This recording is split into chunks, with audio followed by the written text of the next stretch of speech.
Okay, well, hello everyone. Welcome to our channel, Learners Pro by Reshma. Right, మనకి few hours ఏదో ఒక notification వచ్చింది SBI నుంచి. ఆ నోటిఫికేషన్ దేనికి సంబంధించింది అని అంటే, that notification is related to the recruitment of circle based officers. వాళ్ళని రిక్రూట్ చేసుకోవడానికి సర్కిల్ బేస్డ్ ఆఫీసర్స్ వాళ్ళ రిక్రూట్మెంట్ కోసం అని చెప్పేసి నోటిఫికేషన్ రిలీజ్ చేశారు. అయితే దీంట్లో అసలు క్వాలిఫికేషన్స్ ఏంటి, ఏజ్ ఏంటి, అదేవిధంగా దీని కంప్లీట్ డీటెయిల్స్ ఏంటి ఒకసారి మనం చూద్దాం. ఎన్ని వేకెన్సీస్ ఉన్నాయి అవన్నీ కూడా ఇక్కడ చూద్దాం. చూడండి, సో బేసిక్లీ దీంట్లో టోటల్ ఏ విధంగా దీన్ని రిక్రూట్ చేస్తారంటే 4 ఫేజెస్ ఉంటాయండి రిక్రూట్ చేసుకోవడానికి. ఫస్ట్ ఫేజ్ వచ్చేసి ఆన్లైన్ ఎగ్జామినేషన్ ఉంటుంది. దాని తర్వాత స్క్రీనింగ్ కండక్ట్ చేస్తారు. దాని తర్వాత ఇంటర్వ్యూ ఉంటుంది. దాని తర్వాత 4th ఫేజ్ వచ్చేసి ఏంటి అని అంటే లోకల్ లాంగ్వేజ్. మీరు ఏదైతే సర్కిల్లో అప్లై చేసుకోవాలి అని అనుకుంటున్నారో ఆ లోకల్ లాంగ్వేజ్ లో ఎంతవరకు ప్రొఫిషియన్సీ ఉంది, ఎంత ప్రావీణ్యత ఉంది, దానిని టెస్ట్ చేస్తారనమాట. Proficiency test. ఇది ఫస్ట్ వన్. ఆన్లైన్ ఎగ్జామ్, తర్వాత స్క్రీనింగ్ జరుగుతుంది, తర్వాత ఇంటర్వ్యూ, తర్వాత లోకల్ లాంగ్వేజ్ ప్రొఫిషియన్సీ టెస్ట్ ఉంటుంది. ఈ 4 దేంట్లో ఫెయిల్ అయినా కూడా మనకి జాబ్ అన్నది రాదు. ఆన్లైన్ టెస్ట్ ఉంటుంది. దాంట్లో ఏమేమి సబ్జెక్ట్స్ ఉంటాయి అవన్నీ కూడా నేను చెప్తాను. ఫస్ట్ అసలు ఇది సర్కిల్ బేస్డ్ ఆఫీసర్ కాబట్టి ఇప్పుడు రకరకాల అంటే ఒక్కొక్క స్టేట్ లో సమ్ సర్కిల్స్ ఉంటాయి కదా. మీరు ఏదన్నా ఒక సర్కిల్ కి మాత్రమే అప్లై చేసుకోవాలి. అంతేగాని మల్టిపుల్ సర్కిల్స్ కి నేను అప్లై చేసుకుంటానంటే అప్పుడు మీ అప్లికేషన్ ఇన్వాలిడ్ అయిపోతుంది. ఒక పర్సన్ ఒక సర్కిల్ కి మాత్రమే అప్లై చేసుకోవాల్సి ఉంటుంది. ఇది జాగ్రత్తగా గుర్తుపెట్టుకోండి. దీంతో పాటు అహ్మదాబాద్ లో గుజరాత్ స్టేట్ లో అహ్మదాబాద్ సర్కిల్, గుజరాత్, దాదరా నగర్ హవేలీ, డామన్ అండ్ డయ్యూ, ఇదంతా కూడా అహ్మదాబాద్ సర్కిల్, ఆ సర్కిల్ కిందకి వస్తుంది అనమాట. వీటిలో మీరు ఈ అహ్మదాబాద్ ఈ ఒక్క సర్కిల్లోనే అప్లై చేయాలి. అహ్మదాబాద్ సర్కిల్ అప్లై చేసి నేను అమరావతి కూడా అప్లై చేస్తానండి అని అంటే కుదరదు అనమాట. ఒక్క సర్కిల్లోనే అప్లై చేసుకోవాలి. ఎన్ని నెంబర్ ఆఫ్ వేకెన్సీస్ ఉన్నాయి అని అంటే regular vacancies SC, ST, OBC, EWS regular vacancies వచ్చేసి మనకి 2600 వేకెన్సీస్ ఉన్నాయి. ఇన్ని number of vacancies regular vacancies వచ్చేసి ఇవి. ఇంకా persons with bench mark disability వాటిల్లో వచ్చేసి మనకి టోటల్ గా ఇవి వచ్చేసి ఒక 100+ వేకెన్సీస్ ఉన్నాయనుకోండి. ఇవి రెగ్యులర్ వేకెన్సీస్. ఇవి మినహాయించి బ్యాక్లాగ్ వేకెన్సీస్, దీంట్లో కూడా ఇన్ని ఉన్నాయన్నమాట. 364 ఇవి బ్యాక్లాగ్ వేకెన్సీస్ ఇన్ని. రెగ్యులర్ వేకెన్సీస్ వచ్చేసి 2600 వేకెన్సీస్ ఉన్నాయి. అండ్ దీనితో పాటుగా ఇంకా క్వాలిఫికేషన్స్ ఏమున్నాయో ఒకసారి ఇక్కడ చూద్దాం. ఎలిజిబిలిటీ క్రైటీరియా ఏంటి? అసలు ఎలిజిబిలిటీ క్రైటీరియా వచ్చేసి any graduation in any discipline, A university నుంచి అయినా గ్రాడ్యుయేట్ క్యాండిడేట్స్ ఎలిజిబుల్. అదేవిధంగా ఎంబీబీఎస్ చేసిన వాళ్ళు, ఇంజనీరింగ్ చేసిన వాళ్ళు, సిఏ చేసిన వాళ్ళు ఎలిజిబుల్ అండి అంటే వాళ్ళందరూ కూడా ఎలిజిబుల్ క్యాండిడేట్స్. దాంతోపాటు ఏజ్ లిమిట్ ఎంత ఉండాలి అనంటే 21 ఇయర్స్ నుంచి 30 ఇయర్స్ ఏజ్ లిమిట్. ఇది రెగ్యులర్ క్యాండిడేట్స్ కి మాత్రమే. అది ఎప్పటి వరకు అండి అనంటే 30 ఏప్రిల్ 2025. 30 ఏప్రిల్ 2025 వరకు ఏదో 21 ఇయర్స్ లేదా 30 ఇయర్స్ కంప్లీట్ అయ్యి ఉండాలి. అంతేకాని 34/2025 ఎప్పటి నుంచి ఏ డేట్ నుంచి ఏ డేట్ మధ్యలో పుట్టి ఉండాలి అని అంటే 30 ఏప్రిల్ 2004 నుంచి, అదేవిధంగా 30 ఏప్రిల్ 2004 నుంచి 1st మే 1995. దీనికంటే must have been born not later than. దీని తర్వాత పుట్టి ఉండకూడదు, ఈ ఇయర్ కి ముందు పుట్టి ఉండకూడదు. అంటే ఈ మధ్యలో పుట్టి ఉండాలి. 1995 to 2004 ఈ మధ్యలో పుట్టి ఉన్నటువంటి వాళ్ళు ఎలిజిబుల్ క్యాండిడేట్స్. యాజ్ ఆన్ 30/4/2025 అప్పటి వరకు మీకు 21 లేదా 30 ఇయర్స్ కంప్లీట్ అయి ఉంటే you are eligible. This age limit is only for general candidates, OC or general category, unreserved candidates కి మాత్రమే ఇది. ఎస్సీ ఎస్టీ కేటగిరీ వాళ్ళకి ఏజ్ రిలాక్సేషన్ ఉంది. ఎస్సీ ఎస్టీ వాళ్ళకి 5 సంవత్సరాల ఏజ్ రిలాక్సేషన్ ఉంది. ఓబీసీ వాళ్ళకి 3 సంవత్సరాలు ఉంది. దాంట్లో నాన్ క్రీమీ లేయర్ కూడా ఉన్నారు. Persons with bench mark disability SC ST అయితే వాళ్ళలో 15 ఏళ్ళు, ఓబీసీ అయితే 13, జనరల్ కేటగిరీ ఆర్ ఈడబ్ల్యూఎస్ అయితే 10 సంవత్సరాలు ఏజ్ లిమిట్ ఉంది. ఎక్స్ సర్వీస్ మెన్ వాళ్ళకైతే 5 సంవత్సరాలు ఏజ్ రిలాక్సేషన్ ఉంది. అంటే ఇప్పుడు ఎస్సీ ఎస్టీ క్యాండిడేట్స్ 35 years వరకు రాసుకోవడానికి వీలుంది. ఓబీసీ వాళ్ళు 33 years వరకు రాసుకోవడానికి ఉంది. పర్సన్స్ విత్ బెంచ్ మార్క్ డిజబిలిటీలో ఎస్సీ ఎస్టీ అయితే 45 ఏళ్ళ వరకు రాసుకోవచ్చు. ఓబీసీ వాళ్ళైతే 43 ఏళ్ళ వరకు రాసుకోవచ్చు. Persons with benchmark disability general EWS అయితే 40 ఏళ్ళ వరకు రాసుకోవడానికి వీలుంది.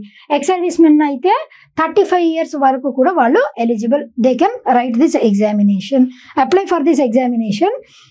అదేవిధంగా మనకి ఎక్స్పీరియన్స్ ఇది కూడా ఇచ్చారండి.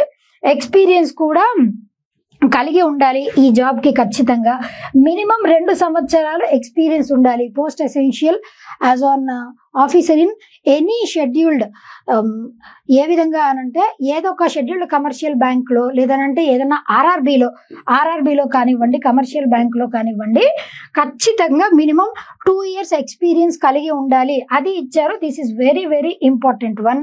క్యాండిడేట్స్ అట్లా మీరు ఎలిజిబిలిటీ కలిగి ఉన్నారని చెప్పేసి ఆ సర్టిఫికేట్ కూడా ప్రొవైడ్ చేయాలి అని అంటున్నారు. లోకల్ లాంగ్వేజ్ మీరు ఏ సర్కిల్కి అయితే అప్లై చేయబోతున్నారు, ఇప్పుడు say for example Ahmedabad circle అనుకోండి, అక్కడ గుజరాతీ లాంగ్వేజ్ వచ్చి ఉండాలి. ఆ పర్టికులర్ ఆ లాంగ్వేజ్ ఖచ్చితంగా వచ్చి ఉండాలి. అండ్ ఆ లాంగ్వేజ్లో ప్రొఫిషియన్సీ టెస్ట్ కూడా పెడతారు. ఆ టెస్ట్లో కూడా మీరు పాస్ అయితేనే ఎలిజిబుల్, లేదంటే ఇన్ఎలిజిబుల్ క్యాండిడేట్స్ ఇన్ఎలిజిబుల్గా చెప్తారు అనమాట. అండ్ అదేవిధంగా ఇంకా వేరే చూద్దాం. Categories, SC ST categories and selection procedure ఏ విధంగా ఉంది అని అంటే టోటల్గా 4 phases ఉన్నాయని చెప్పుకున్నాం కదా. ఫస్ట్ ఫేజ్ అయినటువంటి ఆన్లైన్ ఎగ్జామినేషన్లో టోటల్గా ఎన్ని మార్క్స్కి ఉంటుంది అని అంటే 120 మార్క్స్కి ఉంటుంది. అండ్ ఎగ్జామినేషన్ వచ్చేసి 2 hours ఎగ్జామినేషన్ 120 మార్క్స్ ఉంటుంది. Separate section wise cut off కూడా ఉంటుంది. దీంట్లో ఇంగ్లీష్ లాంగ్వేజ్ నుంచి 30 questions ఉంటాయి, క్యారింగ్ 30 marks. అదేవిధంగా బ్యాంకింగ్ గురించి ఎన్ని క్వశ్చన్స్ ఉంటాయనంటే 40 questions carrying 40 marks. General awareness or economy దీంట్లో మరలా మనకి 30 questions ఉంటాయి, క్యారింగ్ 30 marks. దీనితో పాటు కంప్యూటర్ యాప్టిట్యూడ్, కంప్యూటర్లో మీకు ఎంత నాలెడ్జ్ ఉంది దాని గురించి కూడా టెస్ట్ ఉంటుంది. 20 questions carrying 20 marks. As a whole 120 questions carrying 120 marks. Time limit వచ్చేసి 2 hours 120 minutes. 120 questions 120 marks 120 minutes ఇది డ్యూరేషన్. దీనితో పాటు ఇది అయిపోయిన వెంటనే మీకు డిస్క్రిప్టివ్ టెస్ట్ కూడా ఉంటుంది. డిస్క్రిప్టివ్ అంటే మీరు ఏదైనా ఒక టాపిక్ ఇస్తే దాని గురించి రాయగలగాలి. ఆ డిస్క్రిప్టివ్ టెస్ట్ వచ్చేసి ఎన్ని మినిట్స్ అండి అని అంటే డిస్క్రిప్టివ్ టెస్ట్ వచ్చేసి 30 minutes ఉంటుంది. ఆ టెస్ట్ ఖచ్చితంగా ఒక లెటర్ రైటింగ్, అదేవిధంగా ఎస్సే ఉంటుంది. దీనికి వచ్చేసి ఎన్ని మార్క్స్ అని అంటే 50 marks. 30 minutes 50 marks.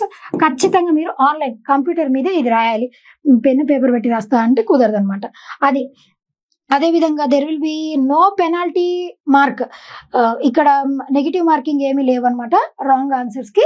కాబట్టి దర్జాగా మీరు అన్నిటినీ ఆన్సర్ చేయొచ్చు. స్క్రీనింగ్ కూడా ఉంటుంది. Next step, second step screening అని చెప్పుకున్నాం కదా. స్క్రీనింగ్ అంటే ఏం లేదండి, మీ డాక్యుమెంట్స్, మీరు మీ ఎడ్యుకేషనల్ డీటెయిల్స్, మీ కాస్ట్, ఇవన్నీ మీ ఎక్స్పీరియన్స్, ఆ డాక్యుమెంట్స్ అన్నిటిని కూడా వెరిఫై చేస్తారు. అది స్క్రీనింగ్. స్క్రీనింగ్ తర్వాత ఇంటర్వ్యూ ఉంటుంది. ఇంటర్వ్యూ వచ్చేసి ఎన్ని మార్క్స్ కండి అని అంటే ఇంటర్వ్యూ కూడా మరలా మనకి 50 marks ఉంటుంది. దాని తర్వాత ఫైనల్ ఇంటర్వ్యూ అయిపోయిన తర్వాత, ఆన్లైన్ ఇంటర్వ్యూ ఇవన్నీ అయిపోయిన తర్వాత లోకల్ లాంగ్వేజ్లో మరలా మనకి ప్రొఫిషియన్సీ టెస్ట్ ఉంటుంది. రీడింగ్, రైటింగ్, అండర్స్టాండింగ్ దాంట్లో టెస్ట్ పెడతారు. ఆ టెస్ట్ కూడా క్లియర్ చేస్తేనే మీరు ఎలిజిబుల్. ఈ 3 క్వాలిఫై అయ్యి లోకల్ లాంగ్వేజ్ ప్రొఫిషియన్సీ టెస్ట్లో క్లియర్ చేయలేదని అంటే మళ్ళీ అక్కడ బిస్కెట్ అయ్యిద్ది అనమాట. కాబట్టి ఇవన్నీ కూడా మీరు క్లియర్ చేయగలగాలి. ఎగ్జామినేషన్ సెంటర్స్ అన్నవి మనకి బ్యాంక్ వాళ్ళు డిసైడ్ చేస్తారు. ఆ ఎగ్జామినేషన్ సెంటర్కి వెళ్ళి రాయాలి. చేంజ్ చేసుకుంటాం అది ఇది అని అంటే కుదరదు. వీళ్ళకి బేసిక్ పే వచ్చేసి ఎంత అని అంటే వీళ్ళకి బేసిక్ పే వచ్చేసి 48,480 rupees. ఇది జస్ట్ పే మాత్రమే. Basic pay 48,480 rupees. ఇక్కడ నుంచి మొదలుకొని మీకు 85,000 దాకా వచ్చేటువంటి అవకాశం ఉంది. దీంట్లో టీఏ, డిఏ, హెచ్ఆర్ఏ, ఎలవెన్సెస్ అన్నీ ఉంటాయి కదండి, అవన్నీ కలిపి ఇంత వస్తుంది ఖచ్చితంగా. అండ్ అదేవిధంగా మీరు వన్స్ 2 years కంప్లీట్ చేశారు అని అంటే మీరు you can be applicable to junior management grade scale 1 దానికి కూడా మీరు అప్లికబులే. తర్వాత ట్రైనింగ్ ఇవన్నీ కూడా ఉంటాయి. రైట్. అప్లికేషన్ ఫీ వచ్చేసి ఎంత అని అంటే, అప్లికేషన్ ఫీ వచ్చేసి జనరల్ కేటగిరీకి, జనరల్, ఈడబ్ల్యూఎస్, ఓబీసీ వీళ్ళకి 750 రూపాయలు. SC ST categories, SC ST, persons with benchmark disability, no fees, ఎటువంటి ఫీజు లేదు. జనరల్ క్యాండిడేట్స్, ఈడబ్ల్యూఎస్, ఓబీసీ వీళ్ళకి మాత్రం 750 రూపాయలు ఫీ ఉంది. ఏ విధంగా అప్లై చేసుకోవాలి అని అంటే, మీరు అప్లై చేసుకోవాల్సింది ఎప్పటి నుంచి ఎప్పటి వరకు అండి అని అంటే 9th మే 2025 నుంచి 29th మే 2025 వరకు ఈ డేట్స్ లోనే మీరు అప్లై చేసుకోవాల్సి ఉంటుంది. పేమెంట్ కూడా ఈ డేట్స్ లోనే చేయాలి. ఆన్లైన్ లోనే అప్లై చేయాలి, ఆఫ్లైన్ లో కాదు. ఏ విధంగా అప్లై చేయాలి అని చెప్పేసి ఇక్కడ ఫోటోగ్రాఫ్ సైజ్ ఎంత ఉండాలి, సిగ్నేచర్ ఎంత ఉండాలి, థంబ్నెయిల్ ఏ విధంగా ఉండాలి, తర్వాత ఐడి ప్రూఫ్, బర్త్ సర్టిఫికేట్ ఇవన్నీ కూడా మీ డేటాలో ప్రొవైడ్ చేయాలి, మీరు ఆన్లైన్ అప్లికేషన్లో ప్రొవైడ్ చేయాలి అని క్లియర్గా ఇచ్చారు. ఏవేవి ఎంతెంత సైజ్ ఇవ్వాలి, ఎంతెంత సైజ్ ఉండాలి అవన్నీ కూడా ఇక్కడ క్లియర్గా ఇచ్చారండి. దీంతో పాటు మీకు PDF కూడా అప్లోడ్ చేస్తాము. క్లియర్గా ఒకసారి మీరు చదువుకోండి, అర్థమవుతుంది. ఆన్లైన్ ఎగ్జామినేషన్ సెంటర్స్ ఈ స్టేట్స్లో ఉన్నాయి. ఈ ఆన్లైన్ ఎగ్జామినేషన్ సెంటర్ అన్నది కూడా మీకు బ్యాంక్ వాళ్ళే డిసైడ్ చేస్తారు, మనం డిసైడ్ చేసుకోవడానికి ఏం ఉండదు. డూస్ డోంట్స్ ఇవన్నీ కూడా ఇచ్చారు ఇక్కడ. ఏ విధంగా అప్లై చేసుకోవాలి, ఈ లింక్ ద్వారా మీరు అప్లై చేసుకోవచ్చు. దాని తర్వాత డౌన్లోడ్ అడ్వర్టైజ్మెంట్ కావాలి అని అంటే అక్కడ PDF డౌన్లోడ్ చేసుకోండి. దాని తర్వాత అప్లై ఆన్లైన్ అన్నటువంటి ఆప్షన్ ఉంటుంది.